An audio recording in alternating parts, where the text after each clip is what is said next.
welcome back. So, ngayong araw na to ay pag-usapan naman natin paano ako nagbabayad ng credit cards. Okay? How I pay my credit cards. So, currently guys, meron akong active na credit cards, apat sila. So, unang-una is yung BDO, BPI, HSBC, at saka yung Security Bank credit card ko. So, ngayon guys, I mostly use BDO online app sa pagbabayad ng credit card. Kasi it's very convenient dahil hindi ko na kailangan lumabas pa para pumila, para magbayad. Okay? So, now, ang nababayaran ko sa BDO online app is syempre yung BDO credit card, BPI, at saka yung HSBC ko. Kasi I try to check muna guys kung available ba yung bangko ng credit card ko doon sa billers list ng BDO online app. And so far, yung BPI at HSBC kasama siya. Pero yung Security Bank hindi. Okay? So, meron kasi akong savings account guys sa BDO, kaya meron akong BDO online app. And naka-enroll din doon yung aking BDO Shopmore credit card. So, it's very convenient kasi from my savings account na funds, nakakabayad ako ng aking tatlong credit card. O, diba? So, ito yung some of the banks na kasama din, kasama sa billers list ni BDO online app. Yung Union Bank, kung ang credit card mo ay Union Bank, PNB, Bank of Commerce, BPI, HSBC, and RCBC, pwede kayo magbayad through BDO online app. Pero guys, ang alam ko kasi, kapag wala kang savings account kay BDO, hindi ako sure kung paano mo babayaran using the BDO online app, no? So, ayun. Wala sa billers list ng BDO online app yung Security Bank, Metro Bank, East West Bank, China Bank, Land Bank, AUB. No? Kung pag ganun yung mga credit cards nyo, hindi kayo makapagbayad through BDO online app. So, now, for my Security Bank credit card, I usually use Union Bank online app. So, kasi dati nag-loan ako sa SSS, so nag-open ako ng Union Bank account. So, hanggang ngayon, open pa rin siya. Wala naman kasi siyang maintaining balance. So, doon ako nagbabayad. Yun yung ginagamit ko para bayaran yung Security Bank credit card. So, nagta-transfer na lang ako ng pambayad from BDO to Union Bank. Now, there are times na hindi ako nagbabayad using Union Bank online app ng Security Bank credit card ko kasi minsan down yung kanilang application. So, ginagawa ko sa SM Bills and Payments ako nagbabayad.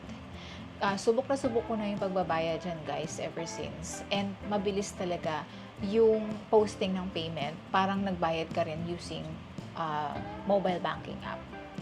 Okay? 2 days lang nagpo-post na yung payment. So, bawa nagbayad ako ngayon. Tomorrow, before midnight, nakaka-receive na ako ng SMS from Security Bank na na-receive na nila yung payment ko. Okay? So, ngayon, before, nag-try ako magbayad through GCash nung aking Security Bank credit card. And sobrang tagal bago nag-post. Parang inabot ng 4 days. And simula noon, nag-stop na ako magbayad ng credit card using GCash. Kasi ang tagal ng posting date. So, ang nangyayari, or posting ng payment. So, nag-stick na lang ako guys, either sa Union Bank online app or sa SM Bills and Payments. Kapag ganito kasi guys, ayun yung ginagawa kong pagbabayad. Kasi may malapit na SM Hypermarket dito sa amin, tsaka maliit na SM Mall na merong bills and payments. Kaya doon ako nagbabayad. So, syempre, kung ano yung accessible sa location mo, ganun, yun yung dapat mong gamitin para convenient sa'yo. So, aside from GCash, alam ko pwede rin kayo magbayad sa Maya, pero hindi ko pa nasusubukan yan. Pero kung na-try nyo na guys, leave your comment below kung ilang days ang bago nagpo-post yung payments nyo using Maya. And sa 7-Eleven din, meron din silang self-service electronic payment machines, I think. So, hindi ko pa rin siya na-try, pero kung nasubukan nyo na rin magbayad doon, just leave your comment below. Let me know gaano katagal nag-post yung inyong payment. Okay? So, another thing, so kung medyo conventional ka pa rin at gusto mo yung traditional way ng payment, pwede din naman. Pwede ka lang pumunta doon sa bank kung yung issuing bank ng iyong credit card at pwede ka doon magbayad over the counter. Yun nga lang, kagaya sa ibang payment channels, kailangan mong lumabas pa at pumila no, at maghintay ng turn mo para makapagbayad ka. Pero ang alam ko, kapag sa over the counter ka nagbayad, same day or next day lang, magpo-post na agad yung payment mo. Okay. So, yun yung mga other ways, guys, na pwede kayo magbayad ng credit card nyo. Alam ko meron pang ibang e-wallets, hindi ko nabanggit na pwede rin kayo magbayad. So, ang payo ko lang sa inyo, no, monitor nyo kung gaano katagal nagpo-post yung payment. So, if you think na mabilis din yung posting ng payment dun sa payment channel na ginamit mo, mag-stick ka na dun. No, especially kung convenient din yung way ng pagbabayad mo. Kasi ako, guys, I would rather pay it online kasi lalabas pa ako. Sa Robinsons, may Robinsons supermarket kasi malapit dito sa amin. Hindi rin ako nakakapagbayad ng Security Bank credit card ko doon.